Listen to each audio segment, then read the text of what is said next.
pivot or to expand into the whole problem. So this Right. time I'm starting with the largest problem possible, but the clarity I have is I want to resolve the problem, the challenges that comes with managing customers today, where it's Right. extremely manual, right? I mean, it's like the way that we're supporting customers is literally being managed by spreadsheets and notes in a notepad or a note in like, a Google Doc. That's the Right. way people operate, whether you are starting or whether you're a multi-billion dollar company. Yeah.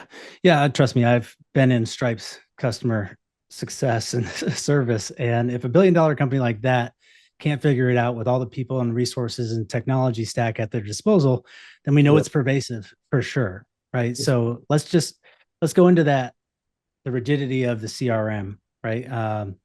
Not being able to contemplate, it says relationship in the name, but everybody knows it doesn't actually help you do anything with a relationship. It might help you in its best state keep receipts. So in your vision of where we're headed, uh, what do you feel like is going to change away from just being able to scale and track activity to actually building those relationships? I think the word relationship is really the most important part of it, right? It's like what kind of business you're building. I think the more I think about AI in the future, the only reason why I want to do business with someone is because of the relationship, right? I've Mhm. said this before, like my barber treats me better than a multi-billion dollar company, right? Right. Multi-billion company sends me an email that says, "Dear first name." Yeah. My barber sends me a text in the morning on Saturday and says, "Don't be late. I miss you." Right. So Yes. like when I get to the shop, like he just says, "Do you want to do the usual?" And I'm like, "Yeah, sure, no problem." Right? Yeah. It's so nice that I don't have to explain myself, and we just get to catch up a little bit. Like, how are the kids? What Yeah. happened? He went to on vacation to Lebanon, and move on. Right? That to me is high. Yes. It's not Yeah. stress. It's like Yeah. the man spot. It's like my 20 minutes where I just like lay down on the chair. Yes.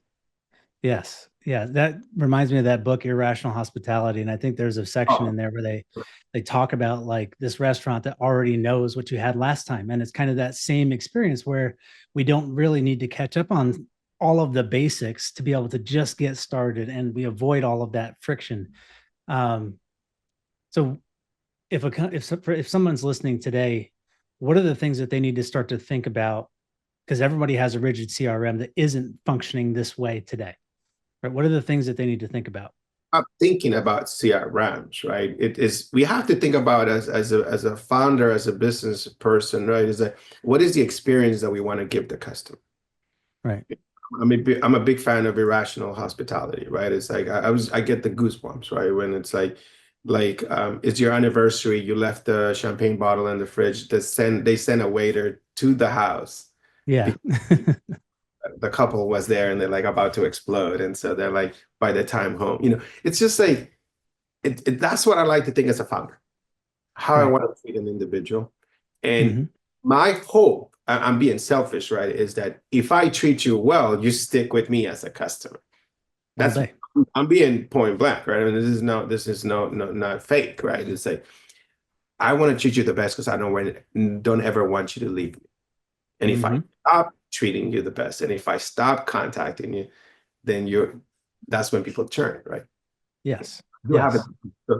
So I think that that's what we need to think. It's not about the stupid fields and the stupid drop downs or the things I have to. It's like, how do I want to treat my customer? And we have to figure out now from first principles, how do we enable for that, right?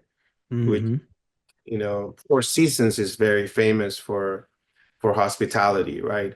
And being Yep. able to say, how do we treat people? And like Mr. Torres, when I come back in, they remember me. Like I usually stay like at the Four Seasons in Embarcadero in San Francisco, right? So it's like I just want to go there just because the doorman knows my name, you know. Yes. So like Yes. that's what we need to optimize for. And so like how does our systems help us treat customers in that way? How Right. are we reminded, right, of what they're going to do or what do we want them to do and what they've done and where they've gone on vacation, right? So like That's what we need to be demanding of our systems. It's not Mhm. data, it's action.